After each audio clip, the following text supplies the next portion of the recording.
Well, this is sort of my own personal hot take that could be totally wrong, but where I think I mentioned in one of the comments or and on talk to somebody Wing Chun like expert in my comment section is that I truly believe and from my experience that all of that really snaps to place when you're in a closed space, like a very small environment like a bathroom where there isn't enough room to move. Then if you blast somebody and control them with the plum clinch and then go with the elbows and all of the theory, that's where it makes way more sense. But when you're in a ring and you have room to move, then it doesn't make sense for you to just run with like Yeah. weak main punches. Somebody just slips, catches you, and you're done. But see, but I still think, like, I don't think you need to be in an enclosed space. I think you just have to pressure the person. Yeah. Like if it's cage, right, pressure them against the cage. If Yeah. you're in a bar, push them up against the corner of the bar. Yeah. You know, like, and that's when you've got them. But the real problem is, the real issue I see is that, and when you say conceptual, I think the problem with Wing Chun is it was kind of developed when people stopped fighting each other. Yeah. So you would have had somebody who was really good. You know, Nick Diaz back in the day was fantastic, pushing people up against the fence, swinging a load of body shots, and then finishing with a shot to the head and getting people that way.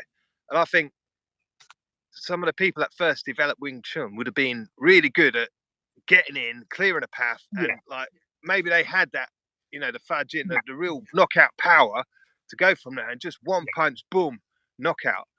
But as people, you know, have stopped fighting each other, as you know, we got a bit more civilized. What you've got is you get into this rule thing, you know, like with Tai Chi, pushing hands and things. You know, pushing hands has become this like, well, this is how I tell if I can fight or not.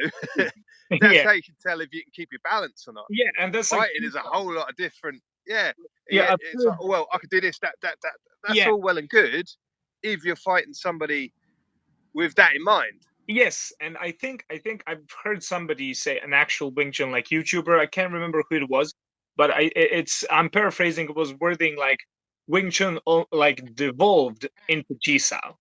That now Yeah, Wing Chun's identity became Chi Sao because that's what yeah, visually like separates it from everything else. Is whenever you see somebody doing stuff like this, like your head goes Wing Chun. yeah, But that's like you, at least I'm thinking, that's like if this makes you think of boxing because you're doing yeah, the speedball, but you're not actually, you're fighting like this. This is like, yeah. Well, and it's a conditioning hand-eye thing, isn't it? You'd never go yeah, into a yeah, fight and do that yeah, with and someone. it But tremendously helps with grappling. It's like same like wrestlers get their like yeah, forearms together and then you like catch and fight for grips. You're not yeah, gonna wrestle that way, but it's yeah, great like understanding where your body is, the yeah, sensitivity to do the underhooks for BJJ. It's great as a practice. yeah. Yeah, and that's the thing. It's building your reactions. It's building hand-eye coordination. But people then translate that as that's how we fight. And it's like, Yeah, no, no. no. This is a topic that's been like going through my head a lot, and I think I gave a community post as well. Like, what defines a martial art, or where one begins and the other one ends? And of course, it's the practice. But when you really get into the like ontology of what you're actually doing, like the lines stop being so clear cut, Yeah, yeah, and everything will end up looking the same if you have a similar goal in the end because yeah, of the same human body, same body mechanics. And so nothing, like you said, like it looks like kickboxing. Well, of yeah, course it's going to look like kickboxing. And yeah, it's a endlessly fascinating topic. And there's a criticism of that where, well, why are you doing this? Why don't you just go and do MMA? Because